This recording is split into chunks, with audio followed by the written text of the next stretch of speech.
Tim Ferriss just published a 3-hour interview with Brandon Sanderson. I want to share 3 fascinating takeaways from this interview. But first, if you don't know who he is, let me zoom in for you.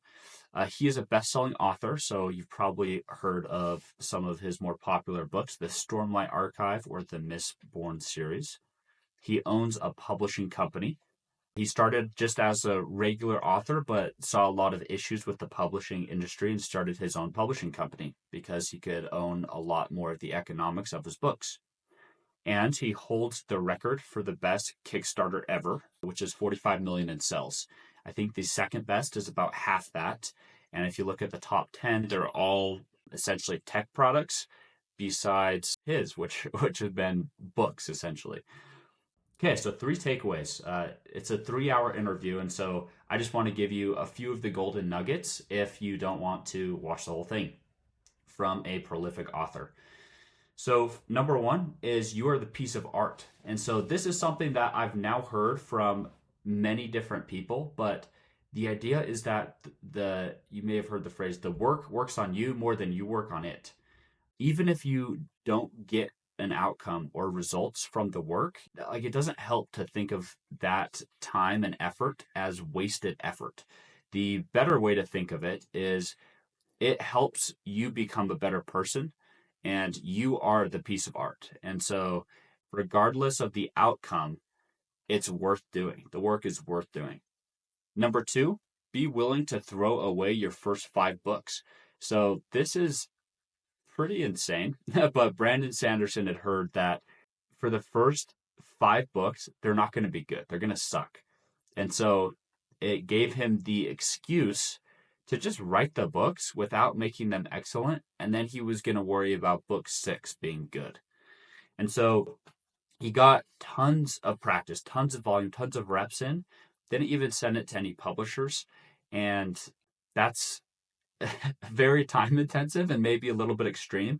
Maybe this isn't the perfect advice for everybody, but the point here is that he embraced being a beginner and embraced sucking. And the truth is that it takes humility, and that's difficult to do, to be okay with not being good at something and accepting that you need to do a lot of volume. And so that's the real meta takeaway here is when you're doing something new, accept that it's going to take time to get good and you're going to have to do a lot of volume.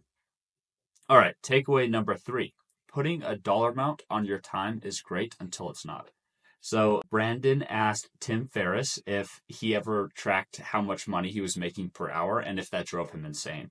And Tim had a very insightful response and basically said that yes, and it was very helpful as a beginner and intermediate entrepreneur because you want to keep leveling up and increasing the value of your time.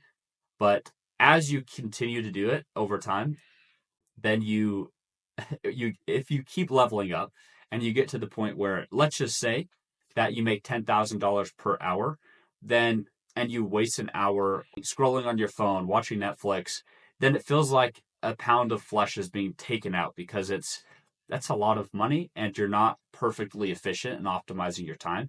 And so at some point, there's like this threshold that you hit and it becomes the opposite of useful. It becomes useless to keep tracking that. But until then, definitely worth tracking. And Brandon Sanderson said that the most that he can make per hour is signing books they have like leather bound editions. And for every signature, he knows that it'll sell a $250 book and they can sell all of the signed copies. And so he can do 1,000 signatures in an hour times 250. It adds up really quickly. So quick recap of those. So you are the art. All the work is worth it, regardless of outcome. Be willing to do a lot of volume and accept it takes time to get really good. And then 3, put a dollar amount on your time until it makes you unhappy and then stop. Then if you are interested in writing specifically, I have 3 additional takeaways I wanted to walk you through. So the first is this: nothing happens, then it happens all at once. And so this is, his story is basically in 3 years, he made $5,000. He sold 1 book for $5,000. He got half of it the first year. And then I think the other half was split over the next 2 years. It was just like being paid almost nothing. I believe his wife was a school teacher, is what he said, who was making $22,000 per year. So they were living in extreme poverty. And then he did make some money from some of his books before the Kickstarter. But just to kind of cement the point, he had a Kickstarter and made $45 million dollars in, I don't know exactly how long it was, maybe a month. Just goes to show, like, it really is a compounding game once you hit whatever. You know what I'm trying to say. Okay, number 2, live life on your own terms. So, Brandon goes to bed every day between 4 and 5 a.m. He might be playing video games from 3 to 5 a.m. or doing something that's just for him. So his day looks like he'll wake up between 12 and 1 p.m. He'll go to the gym. He'll come back from the gym, and gym time is just thinking time for his writing that day. He'll write for 4 hours. He'll hang out with his wife and his kids. After they go to bed around 10:30, 11, he'll write for 4 or 5 hours, and then he'll hang out by himself for like 2 hours and then go to bed and do it again. Now, most people would describe this schedule as extremely lazy. However, he is far more prolific than most authors. I'd say he produces more than 99% of authors, producing 300,000 words a year. Speaking of which, point number 3, he recommends picking and hitting a daily word count. For him, that's 2,000 to 2,500 words per day. And those are new words. So if he's editing, he doesn't create any new words. He spends about a third of his time editing. But 2,000 words per day, 5 days a week, really starts to add up. That's actually the same word count that Stephen King decided to commit to.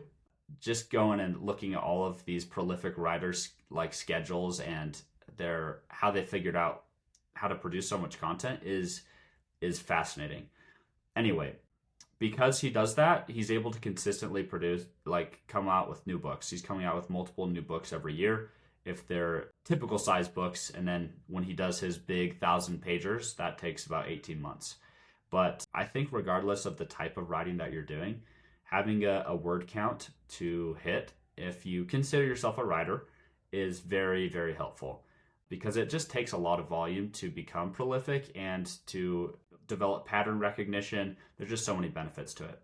So those are the takeaways. Hope that was interesting and helpful, and I'll see you on the next one.